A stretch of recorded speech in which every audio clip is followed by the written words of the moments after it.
မင်္ဂလာပါရှင် book note ကနေကြိုဆိုပါရစေဒီနေ့ပြောပြပေးချင်တဲ့စာအုပ်လေးကတော့ romance စာအုပ်ကောင်းတွေကိုမှကြိုက်နှစ်သက်တဲ့စာဖတ်ပရိသတ်တွေကြားမှာအရန်ကိုရေးပန်းစားခဲ့တဲ့ဇာတ်လမ်းလေးတစ်ပုဒ်ဖတ်ဖြစ်ပါတယ်ရှင် book title The Love Hypothesis author Ellie Hazelwood နေတာမှာရှင်ဒီစာအုပ်ဟာသိပ္ပံလောကကိုနောက်ခံထားပြီးရေးသားထားတဲ့ခေတ်ပေါ်အချစ်ဇာတ်လမ်းလေးဖြစ်ပါတယ်စာရေးဆရာမ Ellie Hazelwood က PhD ကျောင်းဘူးတူရဲ့ဘဝအခက်အခဲတွေသူတနာလုံခိုင်းခွင်ကဖျားတွေနဲ့အတူ fake dating ဆိုတဲ့စိတ်ဝင်စားစရာ plot လေးကိုပေါင်းဆက်ပြီးတင်ဆက်ထားတာဖြစ်ပါတယ်။အနှစ်ချုပ်ပါရှင်ဇလန်ရဲ့အဓိကဇာတ်ဆောင်ကတော့ Stanford တက္ကသိုလ်မှာ PhD တက်နေတဲ့ Olive Smith ပဲဖြစ်ပါတယ်။ Olive ကအချစ်ရဲ့ထက်သိပ္ပံပညာကိုပိုစိတ်ဝင်စားသူပါ။ဒါပေမဲ့သူမရဲ့အချစ်ဆုံးသူငယ်ချင်း Anne က Olive ရဲ့ရေးစားဟောင်းနဲ့တွဲချင်နေပေမဲ့ Olive ကိုအားနာနေရကြောင်း Olive တယောက်တန်တားနဲ့တွဲနေပြီဆိုတာကိုတသက်ပြောဖို့လိုလာပါတယ်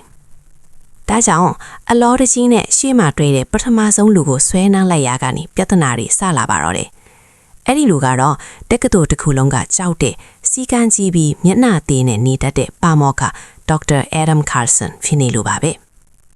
အမတ်မထင်းပဲ Adam ကလည်းသူ့ရဲ့သုတနာရန်ပုံကွယ်ကိစ္စတွေကြောင့်ချစ်သူရှိတယ်လို့ဟန်ဆောင်ဖို့လိုအပ်နေတာနဲ့သူတို့နှစ်ယောက်ဟာဟန်ဆောင်ချစ်သူတွေအဖြစ်သဘောတူညီချက်တစ်ခုလုပ်လိုက်ကြပါတယ်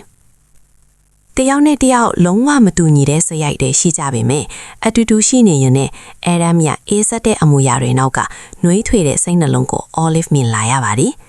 တစ်ဖက်မှာလည်းသိပ္ပံလောကထဲကမမျှတမှုတွေလင်းလဲလွှဲဖျားမှုတွေကိုရင်ဆိုင်ချိန်မှာ Adam က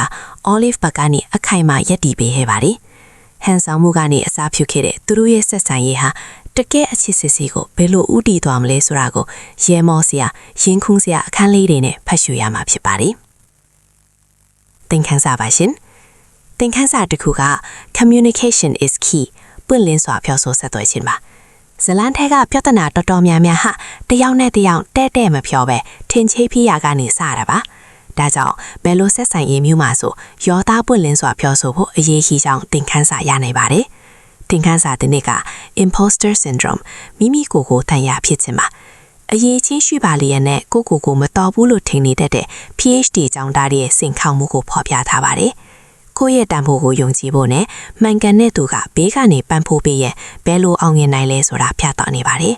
။သင်ခန်းစာ3ပါ supporting each other's dreams တူနဲ့တူအိမ်မက်တွေကိုပန်းဖိုးပေးခြင်းပါ။အချစ်ဆိုတာအတူတူရှိယုံတယ်မဟုတ်ဘဲတစ်ဖက်လူရဲ့ကြီးမှန်းချက်တွေအလောက်အကွင်တွေကိုလေးစားပေးပြီးအကောင်းဆုံးအားပေးကူညီပေးခြင်းဖြစ်တယ်ဆိုတာကို Adam နဲ့ Olive တို့ရဲ့ဆက်ဆံရေးကနေမြင်တွေ့နိုင်ပါတယ်။